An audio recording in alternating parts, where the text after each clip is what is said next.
This is me, about to walk onto stage. In another few seconds, they will call my name. I look out and the hall is packed. Hundreds of people in the audience waiting to hear me speak. You see, I'm a successful entrepreneur, and I scaled my company from absolutely nothing to $5 billion in payments in just a few years. Now, my company's featured everywhere, from Forbes to Fast Company to Best Places to Work to every accolade imaginable. I've been called Woman of the Year, CEO of the Year, most influential, most powerful. And I continue to trailblaze as a young Pakistani entrepreneur in a male-dominated industry of tech.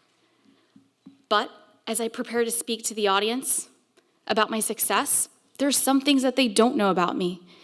They don't know that my heart is racing, or that my body is sweating from anxiety, or that my mind is going crazy with the nerves. And they can't hear this voice that's inside my head that started to scream, Suneera, you can't do this. You don't have it in you. What are you doing here anyway? You should be at home with your kids.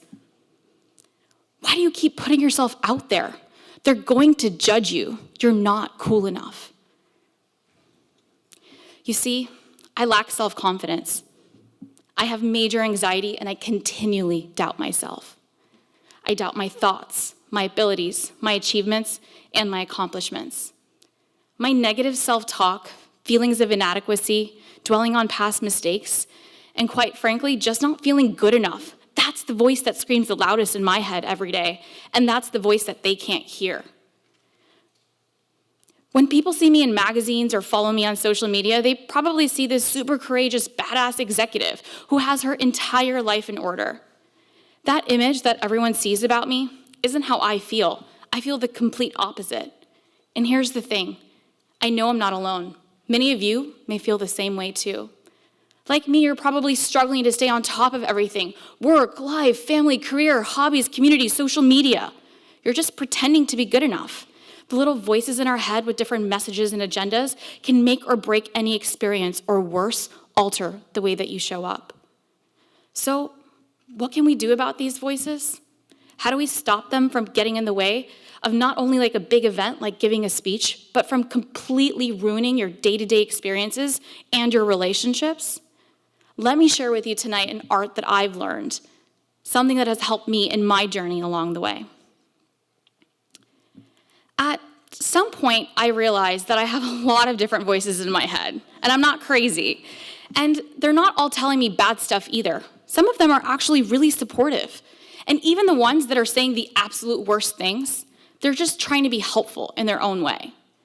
What has helped me is to separate out these voices, like characters, give them personalities. Try to understand what each of them wants, what their different agendas are, what they're trying to get. Because I learned that if I can get in tune with these voices, I can use them to my advantage. So let me share with you some of the voices in my head. Let's start with the one that I've been talking about, the negative one. She drives me crazy. She always tells me that I can't, that I'm not good enough. She makes me feel so insecure about everything, about my mind, about my body, about my weight, about how I didn't go to CEO school. She affects how I show up every day. I actually named her after a character I used to watch growing up off of the TV show Bewitched. It was Samantha's evil twin cousin who was always there to ruin the moment. I call her Serena. Not just because she's a witch, but because she's an utter bitch. And she always says no. But there's another voice that always says yes. I call her Susie. Susie is the nicest person you've ever met. She's actually too nice. She's a complete pushover. Susie has a hard time saying no.